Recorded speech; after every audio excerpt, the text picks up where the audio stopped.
Hi guys, karibuni sana to another amazing episode of the Youth Hub, the only show that gets to groove on if it's not the Youth Hub. Sijui mnaongelea show gani ingine. Yes, karibuni sana guys. I hope you're doing well and you're having an amazing time wherever you are. Okay, msishangae mbona naangalia his. I'm looking at wise brains happen. Today we have wise brains and we're going to be talking about an amazing topic that hasn't been talked about by many people, especially people our age.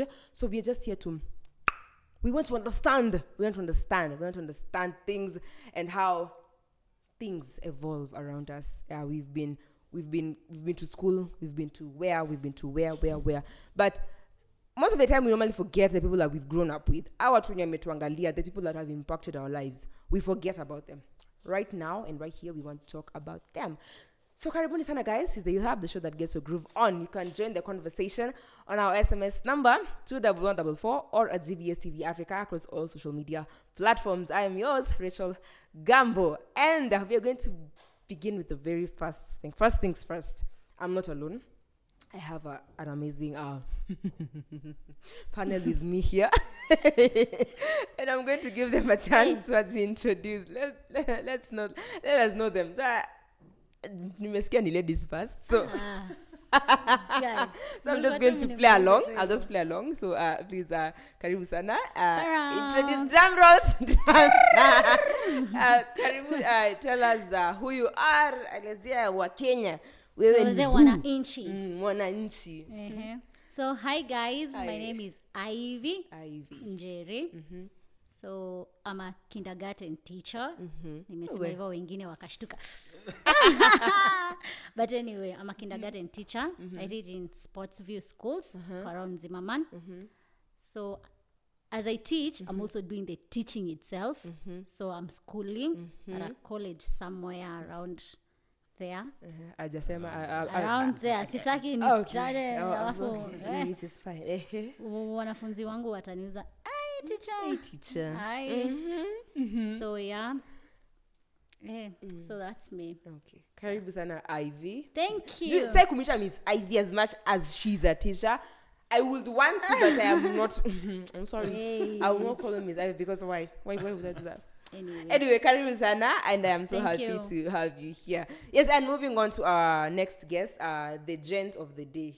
The one and only. Who anajisikia? Yani nimeruja kwa kitia katikati. Last video. Anyway, please introduce yourself. Ambia wa Kenya wewe ni nani? Okay. Thank you Rachel kwanza for inviting me to attend this show.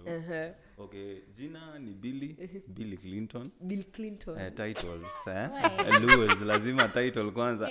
Sasa unaanza na Mr. Okay, Mr. Billy. Mr. Billy. Billy Clinton. Otieno. I'm a teacher.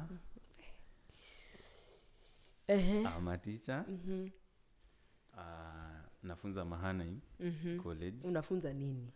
Nafunza production ya nini? Production kitchen. Chef. Ndio wanaunda vyakula. Sisi tuna spice up things. So unaweza jirate out of 10? Out of 10. What can you rate your cookings? Cookings. Amunitoi. Kiburi? 10 out of 10. Kiburi. 10 out of 10. You love to taste your food anyways. You know, sisi ndio kusema ama we are the ones to decide. It's true. It's true. So anyway, your rates and whatever, they don't count provided it does not come from us. It doesn't count. Sure. Anyway, okay. Thank you so much, Billy, for having to for honoring the invite. Karibu sana. Billy and Ivy are our guests for today, and as you heard, they're all teachers. I am amazed. People are butwa. But anyway, guys, how is it dealing with kids? Because you're dealing with kids. It's true. Kwanza yangu I deal with 3 to 5 years. It's amazing. Really? Very. Nisikia nikiuliza really. Oh my God. Very amazing. But pia naweza sema iko na challenges. But then kwangu, according to my experience, siwezi sema challenge kubwa iko kwa watoto. Challenge kubwa iko kwa wazazi wenye wanakuletea watoto. Wewe, umesikia? Okay, I'm tempted to ask you a question. Ask. Hey, I'm a watcher. Let me ask Billy. Let me ask Billy his experience first before you waribu maneno. My experience as a teacher. Okay, kwanza mimi nilianza wewe tuambie tu like watoto wanakusumbua because so unajua mimi na deal na ana deal na mayouth. Achia hapo. Achia tu hapo.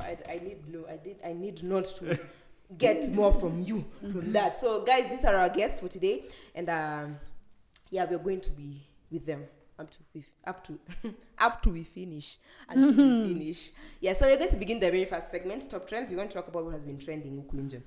So our very first trending topic is that this one's a sad one. So NIBS founder Miss Lizzie Wanyoike, she passed on the 14th, and I don't know. She was an amazing lady. She had legacies. Ameacha vitu kwa majina yake, and I can just say that amekufa like it's a small space. Like I don't know if she was really sick ama it happened to all of a sudden, but yeah, we've lost an amazing person. Condolences to her family. We just rest our case and we leave her to the arms of her maker. Yeah, that was about Miss Lizzie. So for wanafunzi wa NIBS, they were supposed to have a funeral. Mazishi na matanga zinakuwa na tofauti, si ndio? It's true. Matanga ni gani? Ni maombolezi. Exactly. Mazishi ndio sasa ya kuleta person. Exactly. Yeah. So kuna matanga, and all NIBS students wako welcome. So yeah, I think in anyone else here, like you just go and mourn with the family. Yeah, so that was about Miss Lizzie Wanyoike. Watu wanaendesha madinga huku nje, right? Umefikiwa? So fuel prices may drop by 5 shillings. Hiyo ni pesa mingi, by the way. Hiyo ni pesa mingi. Let's not kwanza anything to do with mafuta tusichezee nayo. Any reduction is a major reduction. Tafadhali tuelewane hapo. I know I don't drive, but I'm coming. I'm coming there. So that was during the latest EPRA review. So I think watu tuwafurahie tu. That goes for fuel, petrol, and kerosene.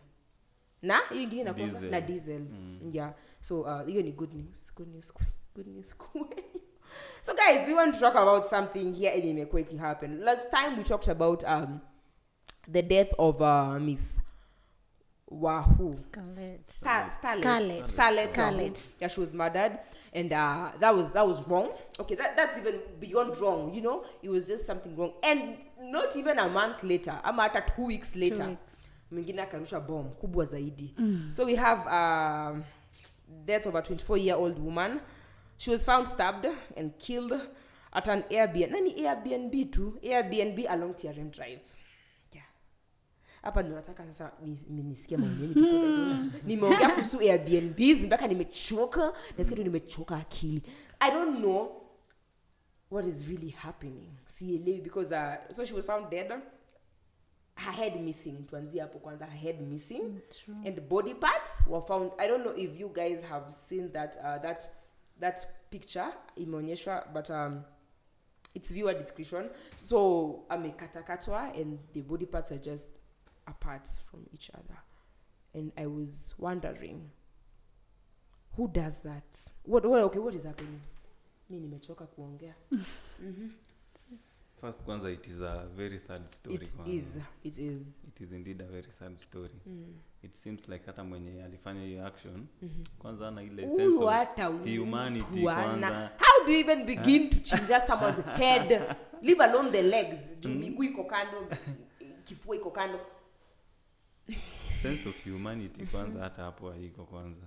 And it was a very bad thing kwanza kufanya kitu kama hiyo. It is very sad. It is very sad. Ivy, you being a lady. Me being a lady. Well, sitatetea wasichana sana. But I guess saa zingine tunaekwa in a space. Of course, mtu hawezi kuwa ameenda Airbnb kuomba. sauce. So hapo ndio tunafaa kuanza. We start from there. So hatutaki kujua nani alitafuta mwingine, ni either dem ama boy. At first hatukuwa tunakutana tuombe kwa Airbnb. You are not going to pray. We are not going to pray there. So kuna ile tu kitu inakuja kwa akili ukisikia Airbnb. Okay. So tuna assume ni hiyo walienda. Business meetings tunaweza fanyia TRM kwa Java. Na sasa hiyo ndio inaleta, na sasa kwa wale mademu wanakubali story, sitamblame juu financial status zake ziko aje. So I guess wasichana wamekuwa pushed kwa space ingine, na of course mahali country yetu imefika sasa bila pesa you nothing. So unapata mdema akona mtoi, akona vitu anafaa basic needs tu, hata tuweke tu basic needs peke yake. Anafaa kuketa for. Akona watu analipia fee, ananipata pale na mwambia fee iko wapi. So anaenda up kufanya hiyo job. So I guess naweza sema tu ni ile hali ya kutafuta pesa, akapatwa na kisanga. So okay, as much as all that, so she was many questions are arising from this incident. Like, were there not neighbors? How was she even killed? Was she dragged? Because before you killed someone to that extent, no nduru, hakuna nduru, there's no shouting and everything, you know. And it was like many questions are just arising from that. So I feel like it's a really sad story, and this is calling out on Airbnb owners. It's true. Because sasa mtamulikwa, because there's no way killings are only happening kwenu tu kwa Airbnbs. Alafu ukiangalia kifo ya Scarlett na uangalia huyu mwingine, they are different. Eri ya Scarlett at least unaona hizo CCTV cameras zinakuonyesha hii ni mtu alijipeleka. You get? Yeah. So at least ya Scarlett huwezi simama useme makosa ni ya msichana wetu ati alifosiwa. So hii ya Roysambo kidogo, yeah, we haven't really known exactly the person behind it, but rumors have it. It's unclear from no source that it was a Niger. We don't know. Those are just rumors. So we are yet to find out what really happened and who is really because I don't know. Are you nuts or something? Unafikiria nini wewe ukienda kuchinja msichana wa wenyewe kichwa unamungoa miguu? Like, I don't know. Tunafikiria nini, lakini that I feel like that's just out of this world. Unaanzia wapi? That is someone's daughter. Where are you But Rachel pia on the other hand pia unajua pia tutablame pia girl child on the other hand. No, we won't talk about that. We won't talk about that. I went on to that and I was reading posts and comments. Kenyans on Twitter. I don't know I don't know.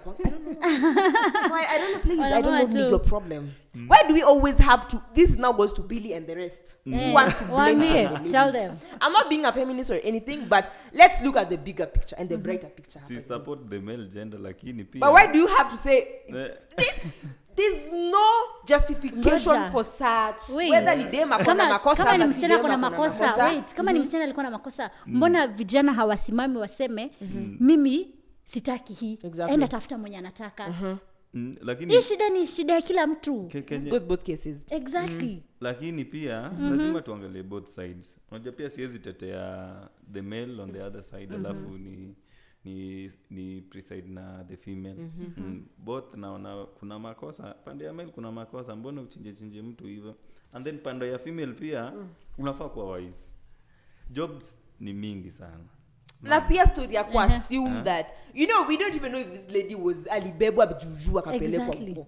We don't know if she went there willingly or not. So stories za kusema ati it's all about alijipeleka sijui alikuwa anafuata pesa. Let's stop. Ingekuwa ni Scarlett at least wakidefend na hiyo system tutanyamaza. Very comfortable, but still you justify. It does not justify. It seems like the two of them ni kama walikuwa najuana.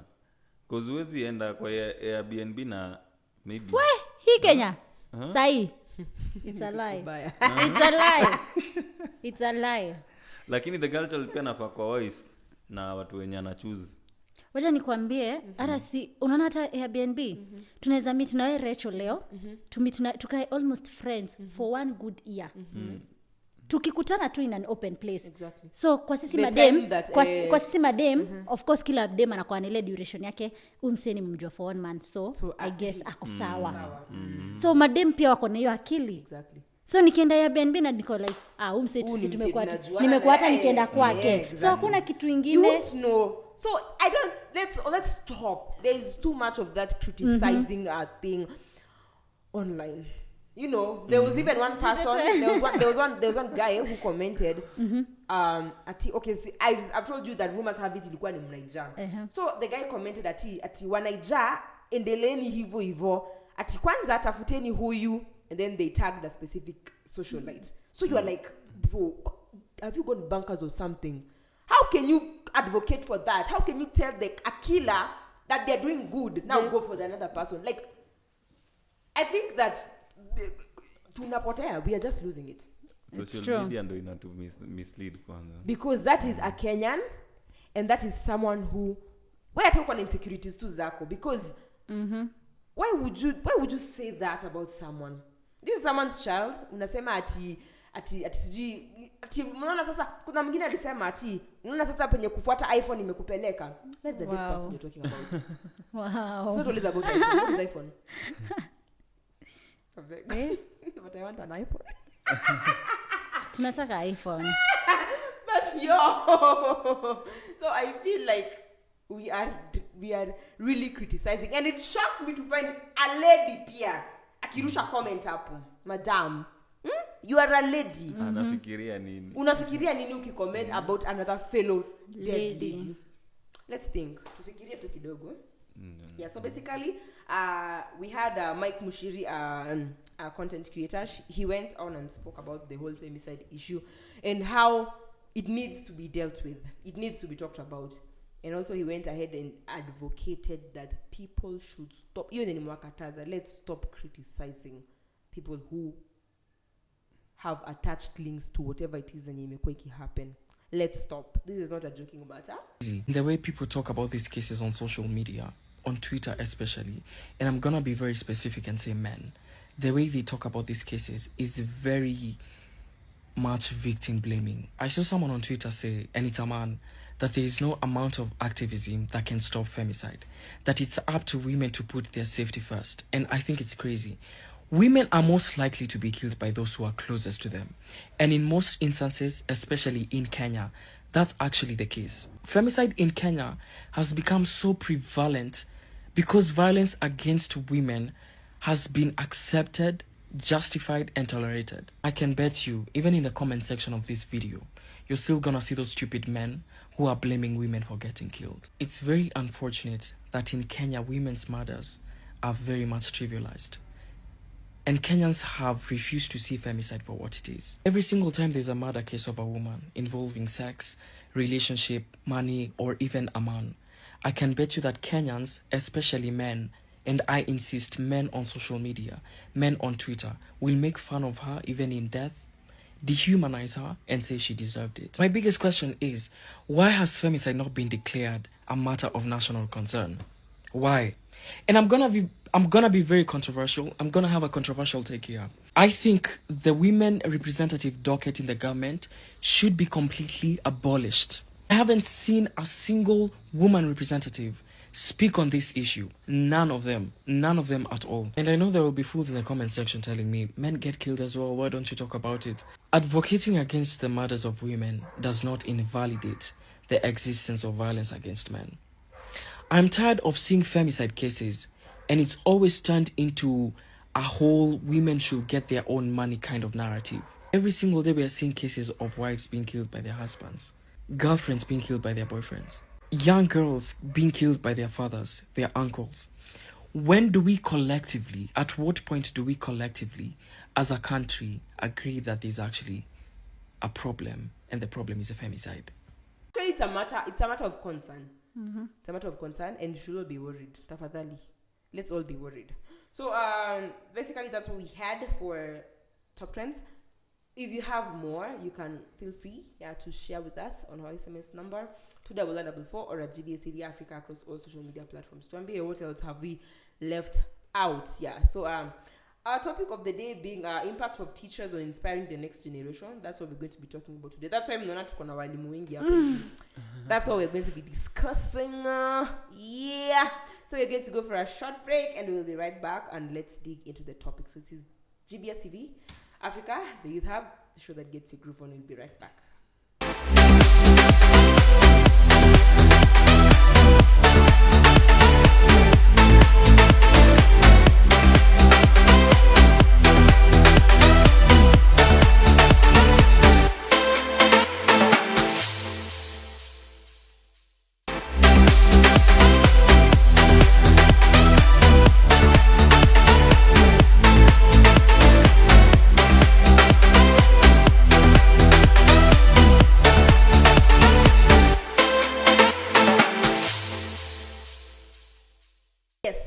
Karibuni sana guys, if you're just joining, welcome to the Youth Hub, the show that gets you groove on. I'm Ms. Rachel Gambo and we are here to talk about the impact of teachers. Walimu aina yote, all teachers.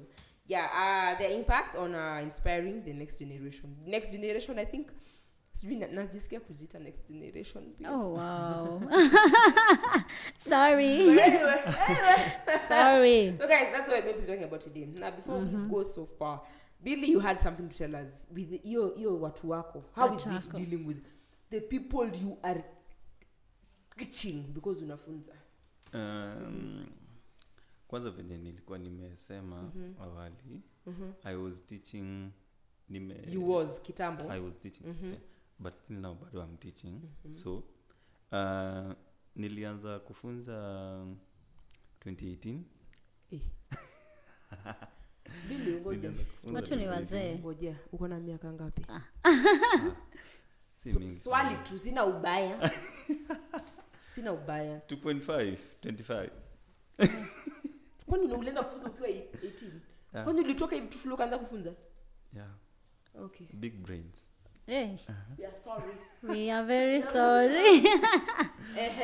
Yeah, so tuseme kuhusu about the experience, unapata mi sahi naweza sema dealing with watu wenye na deal nao sahi because na deal majorly na youths ni a bit kwangu ni a bit easier kushinda venye nilikuwa na deal na the young ones because the young ones wanahitaji kwanza much attention kwanza and then wako very sensitive, so in any information yenye una layout kwa watu hii ina matter very much na unaweza mess big time. Okay. Ukipata Mimi anaongea hapo. Anaongea kile ni walimu wa mikakati. So naweza sema kudeal na youths ni a bit kwangu ni a bit easier. Yeah, because na kuinteract now vitu zina flow to fine. Yeah. Okay. Yeah. Okay. Ni vizuri. So guys, we want to first kickstart the conversation with how do teachers, ni waita walimu teachers, when teacher ama ni lecturer kai. Sasa tofauti ni wote mna teach, si ndio? So you're all teachers, right? Yeah. So how can teachers cultivate ama how can you guys cultivate a passion for learning in students? Umeletewa student hapo na mzazi. Mzazi labda amechoka kana mwanafunzi kwa nyumba. You are just tired. And mzazi anaona, okay, most of the time wazazi wanaondanga shule I can just go and weka tu. The dumping site. That's a dumping site, yeah. So wewe unaweza fanya aje ufanye huyo mtoto akuwe na interest ya kusoma, yani umlete tu akuwe na passion, because I believe for one to learn na uelewe vitu, you need passion pia, right? Si kuambiwa tu fanya enda hivi you need passion. So how do you think teachers cultivate passion in maybe these young people and stuff? Okay, kenye nadhani inaweza fanyika, okay, kenye hufanyika ni you as a teacher kwanza unafaa kuwa na good relation na wanafunzi wako kwanza. Ndio mwanafunzi aendelee kupenda kenye unafunza na kenye pia anasikia ile kusikia apate ile usikivu ile usikivu. Yeah. So ni to interact na yeye vizuri, encourage them. Usitusi mtoi ama utumie vulgar language ama abusive language, sijui ni ujinga, sijui ni avoid. Does that apply to like all age groups wanafunzi ama kwa hawa kubwa tu ama pia wadogo? Venye nilikwambia watu wadogo wako very sensitive. Yeah. Ule ni mtu mwenye utamtusi hivi ameenda kuripoti. Ye maybe yako anajua ni jokes ama unamwambia tu kitu kingine tu vulgar ama kitu kingine abusive language hivi, ashaenda kuripoti. Ashaenda kusema kwa mzazi. But kudeal na youth unapata maybe yeye atajua maybe ni jokes, kitu ya kawaida. Unajipata ukitusi wanafunzi watoto wako. Inakwanga tu iko karibu tu. But sasa una avoid. Juu kwanza yangu unaona ni too tiny. So you try avoid it. Juu sasa hata kama venye amesema kuna adult anajua wewe mjinga, wewe anajua tishana joke. Wewe kwenda huko. Utatusi age yangu, watoto age yangu tutoto watusi wewe mjinga wewe, mtoto hata amka hata kwenda choo kwa desk. And I guess from my experience someone did that to me. So I guess hata self esteem yangu ikashuka. So at least sasa umekuwa mkubwa, hutaki ifanyikie watoto wa klasi yako.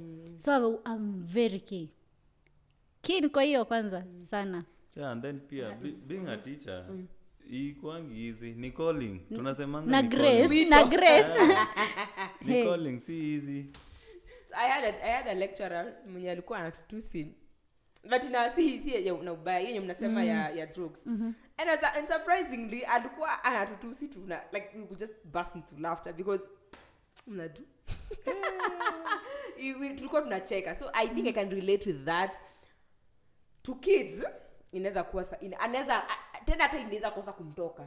Ataishi akikumbukanga mimi mwalimu wangu aliniita mjinga, you know, and the kid will forever remember kama venye Ivy amesema. So hata akienda kufanya kitu anajua yeye ni mjinga. So unapata watoto unawaambia tu a simple thing, make a circle.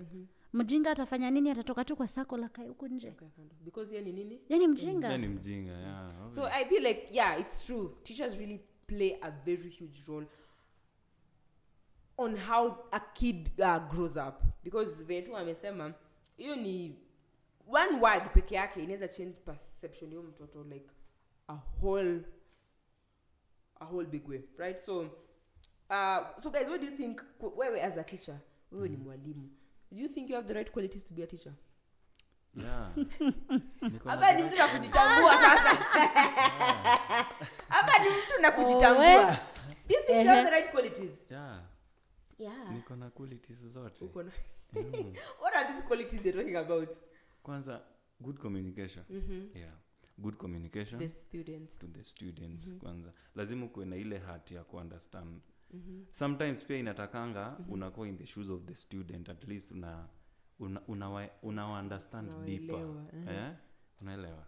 Yeah. Honesty, punctuality. Lakini bilo ni kalimu honest.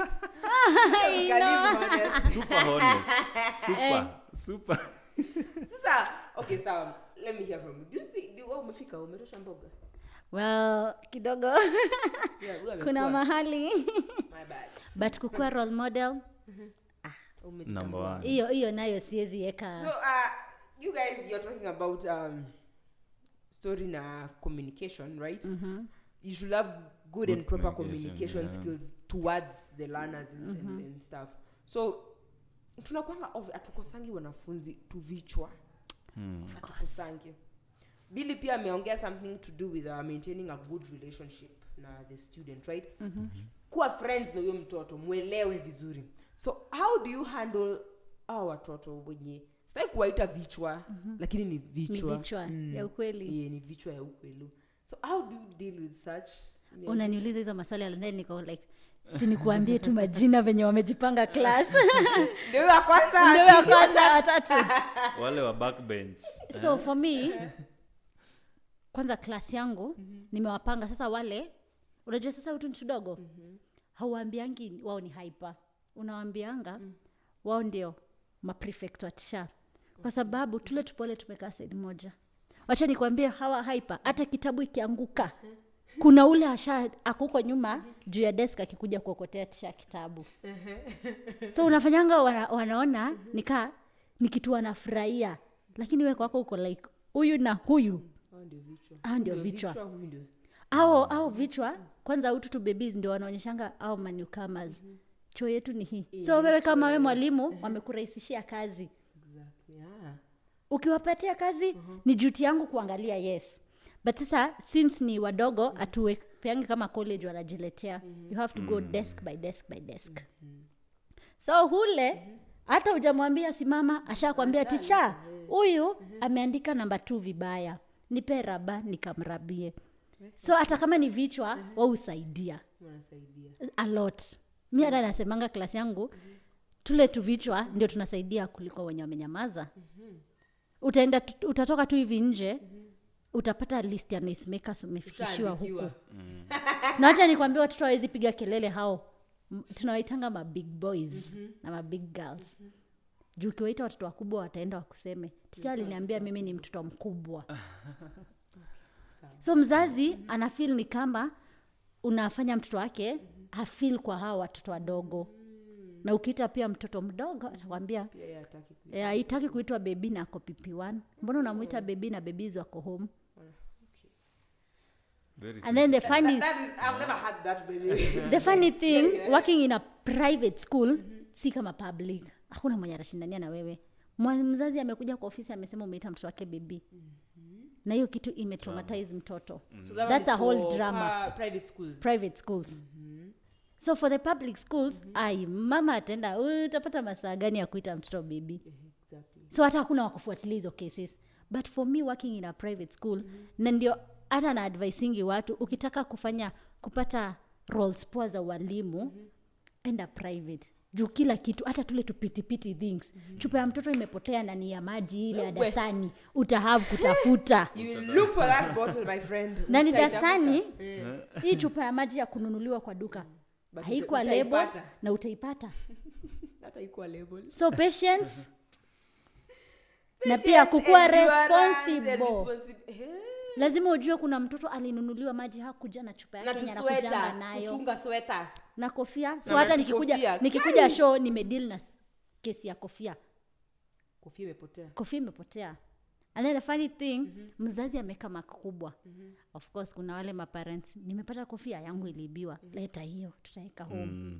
Hiyo ni replacement. So ujue kuna wazazi kama huyo. Na kuna mzazi hata akipata handkerchief kwa bag na si ya mtoto wake anarudisha. So una have to handle wazazi wote. Dealing with all types of parents. Well, at this point, I officially say that is a hard task to do, and I, as Rachel, cannot. You're Nicole. Let me tell you, I'm not good with kids, though. Hey, what? But I have to say that's a calling. Dealing with kids is not easy. It's not easy. Hata kama mtu mwenye hasumbui, it's not easy. Oh my God, it's not easy. I know it's not easy. So if you see Ivy ako hapa, please, I will pray zake. Heshima. She's not dealing with one kid, not two, not even three. Ana deal na class mzima. Alafu namletea nini? Wewe. Wasiniambie kitu. Billy, wewe sasa has the totally different case and totally different scenario. So wewe unadeal aje na vichwa wako? Wangu sana ni youth, ndio? Yeah. So utapata wengine maybe wako na attitude. So that's a problem. Hiyo ni a problem. So venye nilisema ensure uko na good relation na wao, good communication. Ukianza kucommunicate na wao vibaya, watakuchukia from the start go. Naona. Yeah. So atakuanga tu anakuja maybe mind iko class ama hata maybe amekuja class lakini vitu zenye anafanya ni totally out kabisa. So student kama huyo but me though tangu nianze kufunza mimi nimekuwa na good relation. Anajitambua. Bado.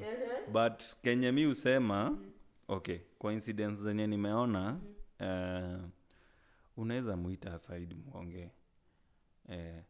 Maki huyu ni mtu mkubwa 18 years, hujue wengi wao ni 18 plus.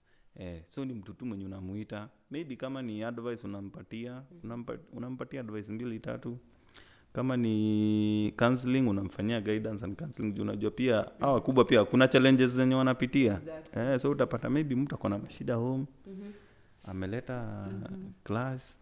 So ni counseling tu mingi, interaction wa engage kwa activities so, alafu Rachel ametaja kitu ya attitude. So for me attitude haitoki kwa watoto. That's for fine. your age. That's fine. Attitude inatoka kwa wazazi wenyewe. Mzazi ameingia shule, anaona hii damu. Wewe ni mfupi, unafunzaje mtoto wangu? Mbona kama msichana wangu first born? So your attitude anaipeleka mpaka kwa mtoi. Cha Ivy akiwa kuchapa, kuja uniambie. Now we have such parents by the way. You know, I can see inaweza mtetea. So unapata ulinyang'anya hata mtoto pencil. Sema mtoto unapeananga pencil. Lower classes hawenagi na pencil home, so ni wewe teacher unawaekea. So coincidentally umepea mtoto mmoja pencil mbili, so utahave kumnyang'anya moja. So mtoto akienda home anapeana kama story. By the teacher alinipatia anapeana hata story poa kukuhusu, but mzazi ako like alikunyang'anya pencil. Na mtoto alimspecifya.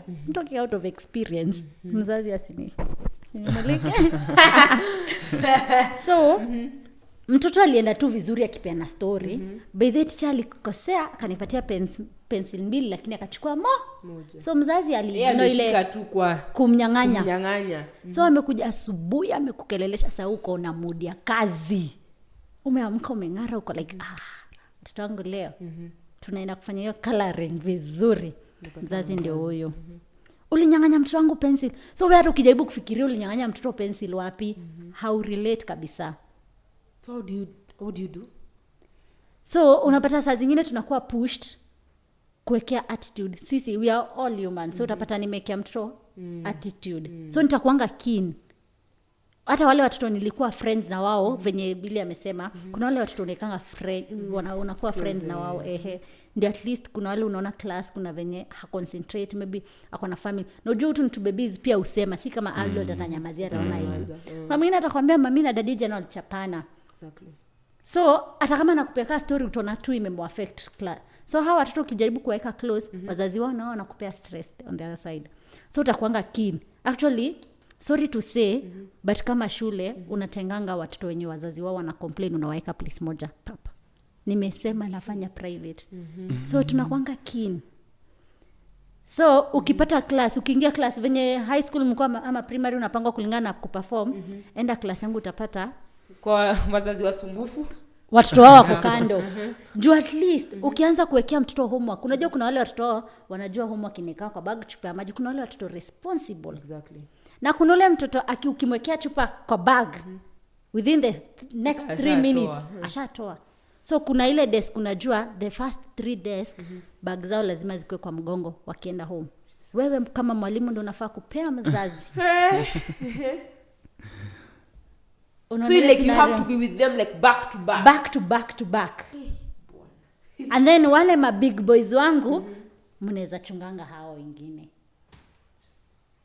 So kama big boys unampea shika mabeshte zako. Hata utapata mwingine anakuambia teacher hivi ni girlfriend yangu. Alisikililia home na akona girlfriend anashika mkono. So ule mtoto mwenye umepea ashike mkono anajua huyo ndio girlfriend yake. Wow. Well, I didn't know this was this hard actually. Dealing with the parents are the hardest part. Exactly. So kwangu siwezi sema challenge kubwa iko kwa watoto. The parents. Juu kuna ule mtoto pia, huyo mtoto msumbufu ameambiwa teacher hivi afai hata kumchuna. Akimchuna kuja uniambie. Enda useme.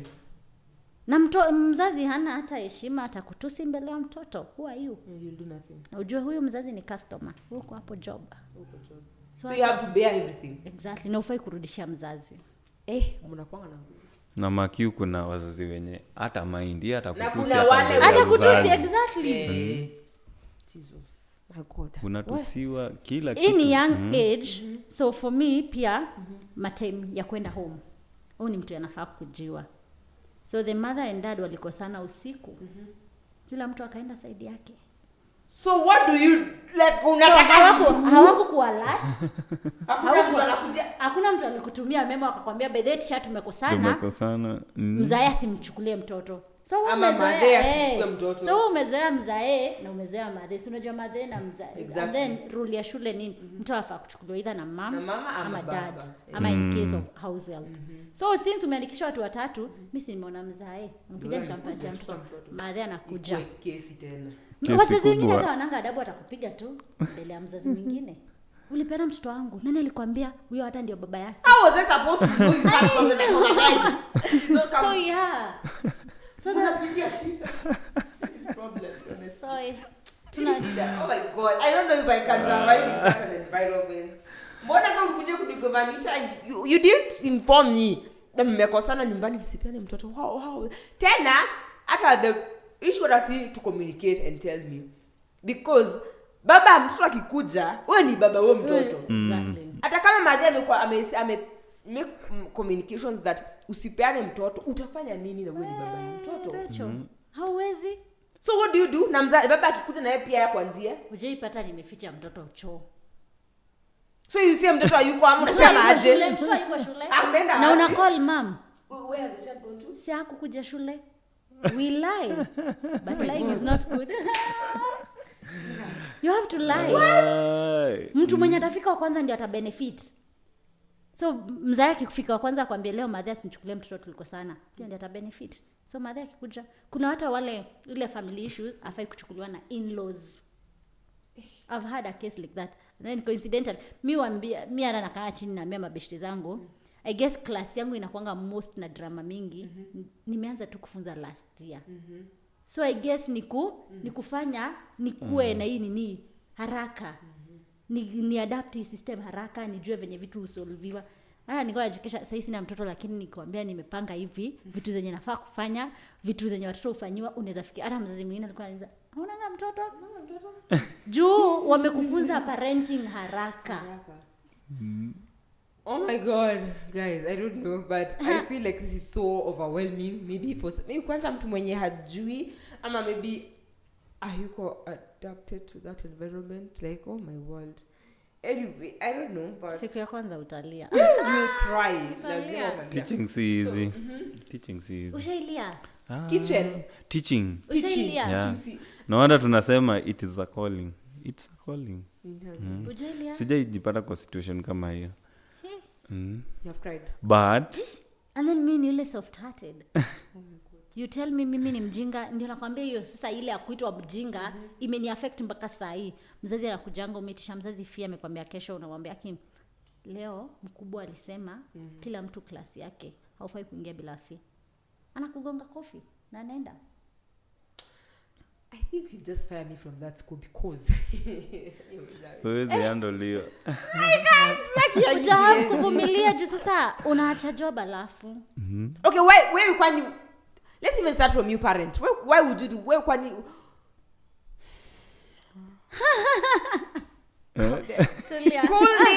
Cool down. These people they are doing the most. I feel like indeed it is a calling because si rahisi. Mnasikia hizi vitu zinafanyika hapa. It's not easy. True. Ona mwalimu yote akwe wa primary, high school, kindergarten, college, anyway, please let's just put some respect on those people because it's not easy. Mnasikia hivi tuko iko hapa. So guys, let's talk about the new education system. PPs. Unafunza PPs? PP. Playgroup, PP1, PP2. Okay, let's talk about the new education system. So Billy, I don't know if college it hasn't been affected. No. Iko. So what do you think? Are we on the right track? Tukiongea kuhusu hizo the systems sasa like the system yenye tuko saa hizi. Tukianza na CBC tukipanda. I think simba iko tu sawa. Really? At least tunaenda tukiadvance na technology so si mbaya. Acha mtoto. I haven't really dwelt so much on what CBC really is. Si sana. But according to what I know is that you are from the word go unakuwa allowed to do only what you will specialize on, right? Yeah. Something of that sort. Meaning kuna vitu zenye milele hautawaijua nini. Ulisoma chemistry ukafanya sijui subjects gani. How okay, I'm not saying it's a bad system or anything, but how is it that you're going to have a whole 18-year-old person, child, lady, gent, na hajui some little bit of chemistry, some little bit of geography, some little bit of bio. And you're saying it's okay, mimi I'm just here. Mimi niko msinirushie mawe. Msinirushie mawe. I'm just here to ask. Mnasema iko sawa. Iko sawa, at least inapatia the student, hata ni waite student. At least inapatia the student chance ya kujirealize mapema. Unaona? That is not a problem. I don't feel that's a problem because we have the whole at time I issue we have time. Wasikwe kama sisi tulifanya physics hakuna penye zimetupeleka. As much as hakuna penye kupeleka bili you have knowledge. At least unaweza solve one problem yenye ina concern physics. Ni knowledge lakini hata mtu ajirealize mapema akiwa mdogo. And then uende na passion yako. Inakusaidia kwenda na passion yako. Unaona? Okay. Yeah. So na sasa mwalimu wa math kutaenda aje?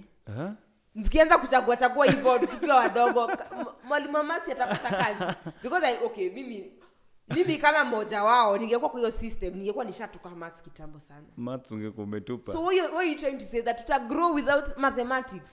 Mwalimu wa math atakosa kazi. Haiwezi kosa kazi juu. Hautaniambia out of 50 hakutakuwa na mwenye anapenda maths. Mmoja tutakosa. Though maths ya wote. Alafu na wengine. Kenya ina disadvantage kuna wale wataendea vitu zingine. Sana. Yeah. So hapo ndio tu disadvantage inakujia. Lakini the whole system mimi naona iko tu poa. Iko sawa. Shida ita affect ule mwenye anapenda masomo na mwenye anaona hizi curricular activities pia iko sawa. Pia at least imesaidia kuifanya at least kwa watu hii mtu wataona ni kama watakuwa equal. Juu utapata maybe ule mwenye apendi kusoma sana maybe aende amefanya kitu kingine yenye anapenda at least pia imemsaidia hata jidunisha at least pia hata akifikiria sana anataka kufanya itakuwa juu and then wengine walisoma na pressure ya wazazi exactly. Wewe mama yako alikwambia ukuwe ni sanka. Unasoma kukuwa ni sanka. So hata uconcentrate unapenda nini. So ukiingia campus ukishasoma ni sanka uko like mimi nikienda klabu naona vibe yangu iko huko sana. Mimi na feel ni kama mwito wangu kwa klabu hivi. Kidogo unafaa kwa upande. What do you force students? What do you force our kids to do things that they don't want to do? Mmepatana na wa students wenye wanawaambia ama watu wenye wanawaambia mimi sitaki kufanya hivi. Ni mzae ananiambia nifanye nafanya juu ya mzae. Ama such cases ushapatana nazo? Kuna scenario mimi nimepatana nayo. College zinaweza kwa most. College ziko most. Mimi nimepatana nazo kama 2. Kuna mtu amefanya sijui alifanya bachelor's kitu. Then akasema hiyo ilikuwa ya mzazi. Sasa mimi nataka nikuje kwa hospitality sasa. Ametujoin huko. Na anafanya sahi. Why do we like I feel like that's so much of time wastage. Na hiyo kwanza ni time wastage hadi kwanza. Sure. Umewastea tu. Ati ya mzazi kwa atini hiyo ilikuwa ya mzazi. Hiyo sasa ilikuwa ya mzazi, sasa yeye amechagua kuja na passion yake. Afanye kenye nampendeza. Na asipofanya alipe school fee. Utajitafutia fee. Utajitafutia. Usipofanya kenye mzazi anataka you look jitafutie. Of course. Lakini hata unajua kuna hizo courses zingine courses ka beauty. Kuna wazazi wanasemanga yeye hawezi toa pesa ende afunze ndio asome beauty. So utapata hata mwenye anataka kufanya hii beauty atafanya ikiwa secret. So ata have kujilipia because the parent is not in support. Exactly. Ni kama tu sisi wenye nilikuwa nafanya course ya hospitality. Unapata msee anakuuliza unafanya career gani sasa uko wapi? Ambia mimi niko kwa hotel industry. Unapata anakudharau.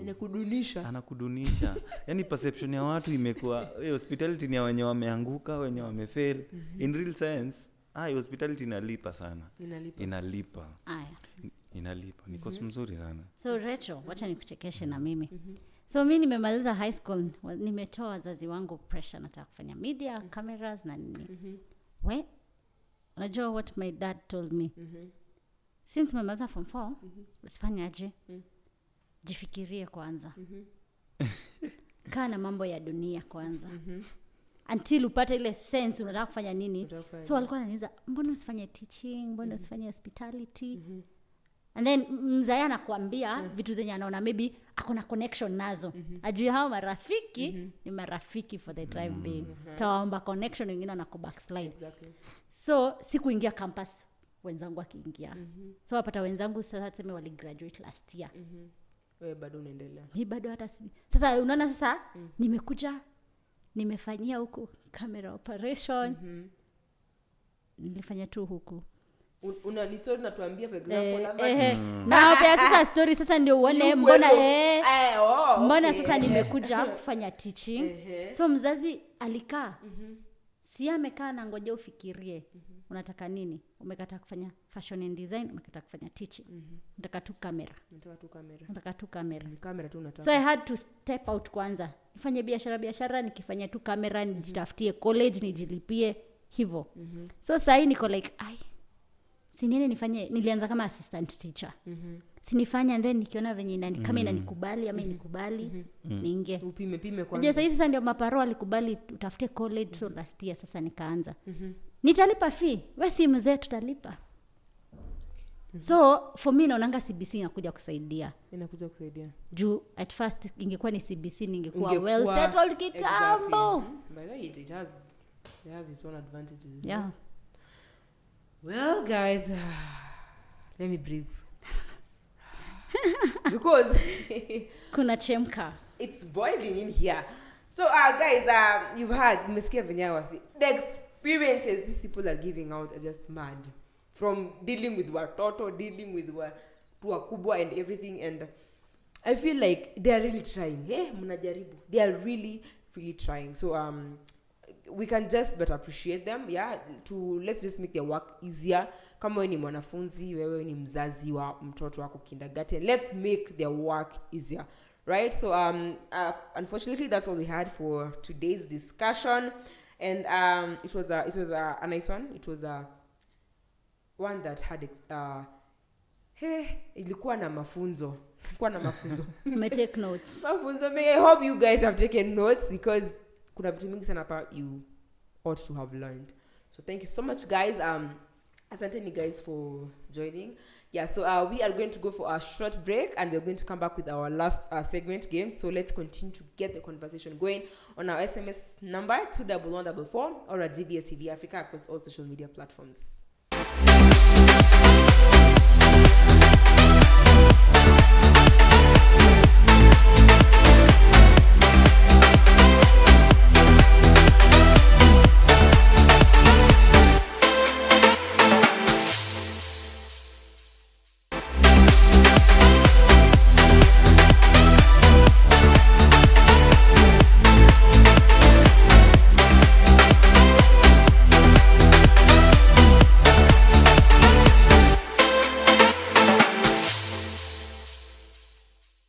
Yes, thank you guys. Thank you for keeping it GBS TV. This is the Youth Hub, the show that gets your group on.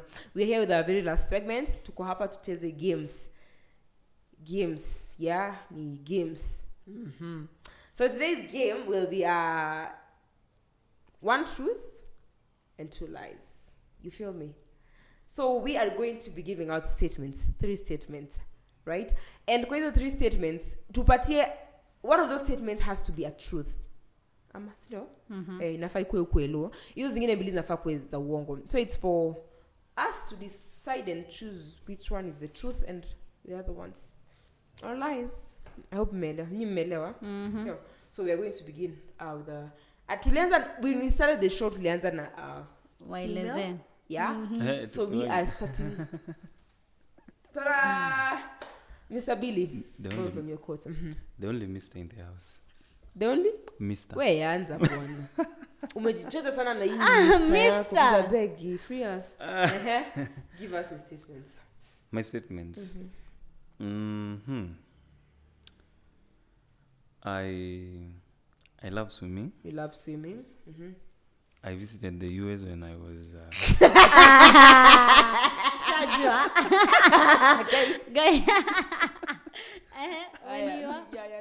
22. When you were 10. Hapana, acha niseme. Malizia no baya. Hata nimeza statement ya kwanza nimesema nini? Unapenda kuswim. Oh, I love swimming. Iwezi kuwa ni ukweli. I just said Ashasahau mtu asahau.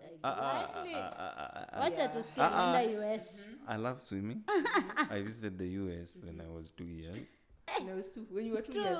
Yeah. I'm a skill hunter.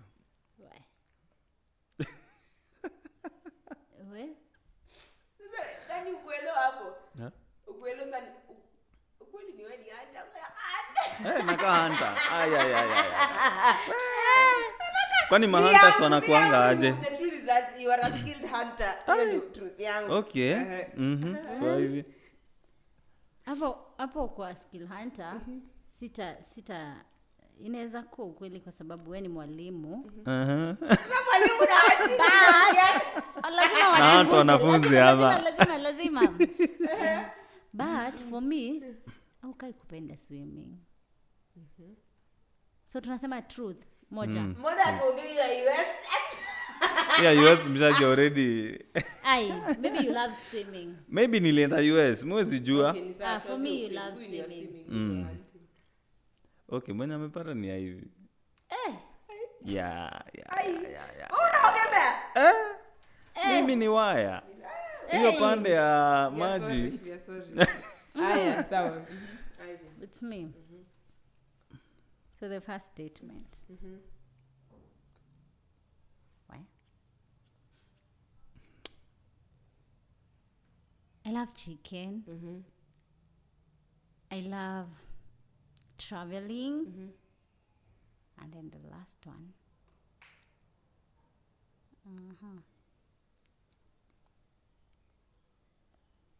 We zinapotea.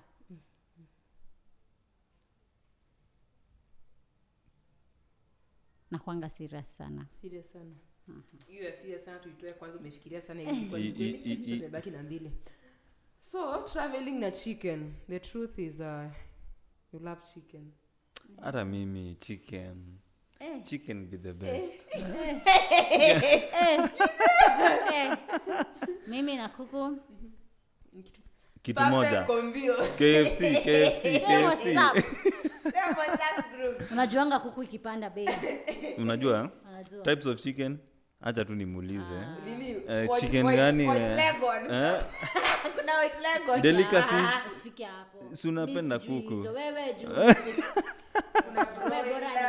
Ati bro. Okay, broiler.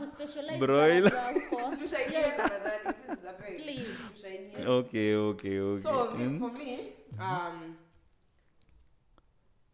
I love watching cartoons.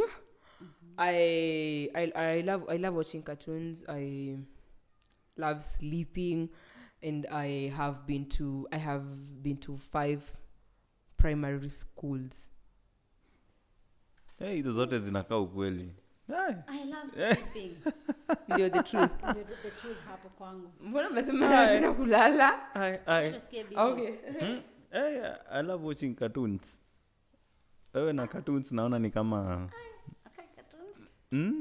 Cartoons. Okay, not that. Okay, nikipata mtu akiwatch cartoon nitakaa to watch, but it's not your thing. So my thing. It's not sleeping. It's not her thing. I don't love sleeping either.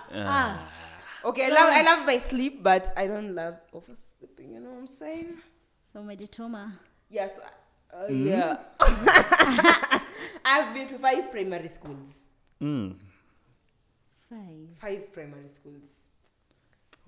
Wewe ni legend. To he. Tano. So watu wakitajwa na umencounter walimu tofauti. Unajua wewe uko na nikitoa bashi ya alumni hapa bwana. Ni sherehe back to back. Na hata experience ni kama uko nao ya teachers tofauti. Nimeonja walimu tofauti. Ule hash, ule mwenye nimepigwa vijiji lady kadhaa za huyu mwalimu ziko hivi za huyu mwalimu ziko hivi. Let me have just I've been 5 na ni primary. 5 legend. High schools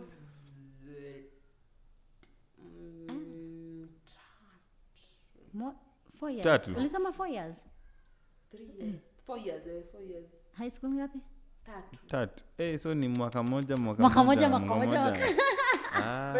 We? Basi unakaa ulikuwa student anasumbua. I was a good girls. Good children's. Good children's. That was my next question. Where? Question for no good. I was overdoing things. I was overdoing. I was overgood. I was just too good to be in that environment. We can't handle this one. Unapewa transfer. Transfer haraka. Okay, so mimi nilikuwa nasema so bili tupatie moja tumalize. Another statement. I'm still thinking, man. I love riding. Riding. Riding. Please. Mnachoma. I'm driving a bicycle tutaelewa. Acha ni change. I love touring.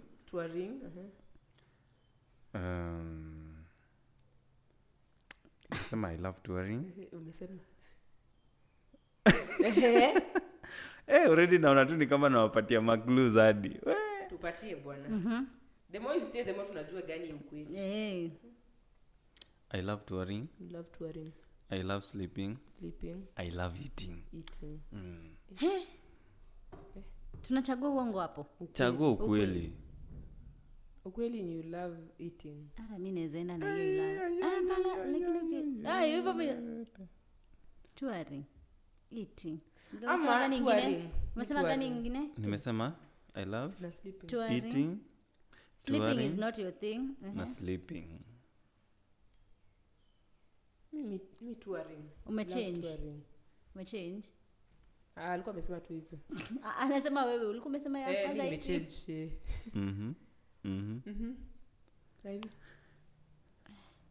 Naka mse wa kupenda travel most. So yeah. Nitatua tu. Pia mimi na ukweli ni nini? Pia mimi natua tu. Sijasikia Rachel. Tour. Rachel tour. Ai. Eating. Unakulia kwa jiko. Unakulia kwa jiko. Hiyo maisha sasa. Sinafikiria ulitosheka. Hapana. Tunapenda ku-explore. Yeah. So every day kuna needs in the kitchen. Food is the best. We are very delicacy na marisi tofauti. So we are sorry, samahani. So I love watching movies. I love walking in the dark. I love cameras. We have it. So I pay movies type start to different genres of movies. I love, right? I love comedy. I love sci-fi. I love horror movies. Comedy. Just nafanya psychology. So comedy. Hiyo kicheko nani ya comedy. Hii haikosi kwa. Unakaa mtu wa kuona horror unajifunika kwa blanketi. Oh my god, like mimi I have tukianza ku review like the most horrific horror movies every year. Haikosi nimeona kama 5 ama hata 10 zaidi. Tupatie 5. Tebu tupatie 5. Go and watch I'm trying to compare the last year. Mwende mtafute sawa. The last year because you're still fresh in 2024, you know what I'm saying? Yeah. So you go and watch Convent. The Convent. Evil Dead Rise. Niwepe ngapi? 3. Evil Dead si ya kitambo. Evil Dead Rise, not Evil Dead. Oh. Evil Dead Rise, Convent. The latest, The Nun the latest. Na niwachanganishe na thriller. Na Talk to Me. Talk to Me na Katamo. Go watch those movies and come back and tell me what you think about them. Yeah, so guys, we are through. Tumemaliza. Please come. Mnakuja wapi? Come where? Okay, so I'm going to give my guests some few minutes to party their parting shots. 30 seconds ili mtupatie your last words concerning the topic na mtupatie penye tutapata kwa mtandao. The floor is yours. So starting na Billy. Si ladies. Start the Billy. Umesema historia ya ladies sana. we are tired. So let the man of the house Sasa hatujasema sasa uanze floss. obvious. The only mister in the house. We are sorry Billy, sawa please. Show inaisha. Shine. Acha ni shine. Okay, so kuhusiana na topics zenye tumediscuss leo. Mimi naona ni sijui nipeane advice kwa ladies ama sijui ende wote. Usianze. Okay, kwa wote. Kwa wote wenye wanatu watch. Okay. Make good friends. Chungana sana na wenye una relate nao. Bad company inaweza kukudrag. Sure. Ufanye bad deeds. Yeah. So stay safe. We fanya nini? Do you. Don't do somebody else thing. Kwa wewe. Yeah. Tukupata wapi? So mimi siko much into social media. Anakaa tu. Siko much into social media. So maybe niwapatie mimi ni mzee. Facebook, TikTok. Ni gani? So Facebook ni Billy Clinton Otieno. Hey. Hizo ni official. Hizo ni zile unaweza tuma hata email. Kusuko 25. Kusuko 25. Mimi niko 25. Naka 60. Bwana. Insta ni Billy Otieno. TikTok obviously zikosa. Billy Otieno. Thank you so much. Billy Otieno. Na kutumia maswali za maths. Kutumia Mr. Maswali. Sisi ni maresi ndo tunagina. Wakutumia. Nataka kutengenezea recipes. He's the guy, right? Tumepata plug. We plug mwatafutia. Okay, thank you so much Billy. Thank you. We had a nice and amazing time. Ivy. So naanza na gani? Yenye tutataka kuanza nayo.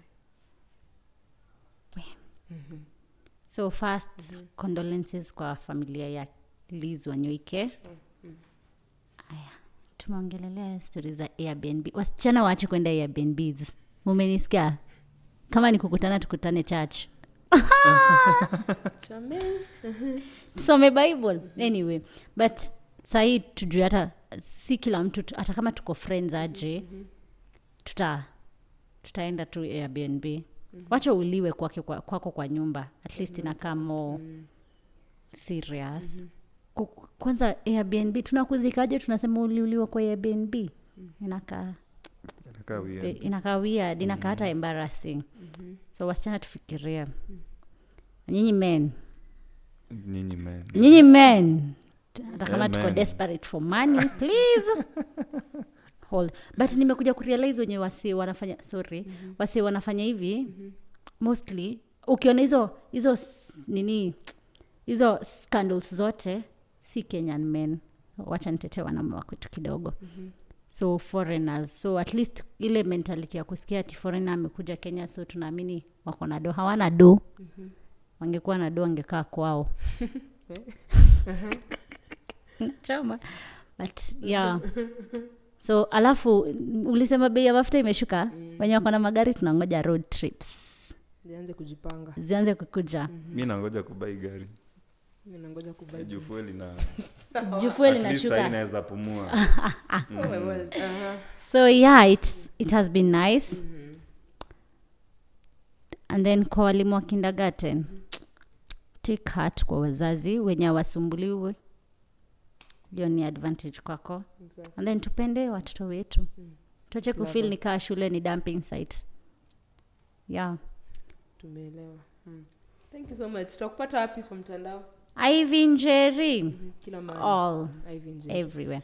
So TikTok tu ndio iko na 26 hapo mwisho. Ivy Njeri 26 TikTok tutakumuona hapo. So thank you so much guys again for honoring the invite. We had an amazing time here. So yeah, from my side I hope let's all continue to spread love by the way. Let's tupendane tafadhali. Yes, and let's be our brothers keepers to jaribu tuchungane pia. So this was an amazing topic. Please let's come kona maswali zilete 21144 is our SMS number, or a GBS TV Africa across all social media platforms. Yeah, if you want to be the next people on these seats, you know what to do. Tutafute ama tutafute ndio tukutafute. It goes both ways. Yes, so till next time, same place, same time. I was yours, Rachel Gambo. So it's the Youth Hub, the show that gets your groove on. Till next time, ciao. Adios. Toodles.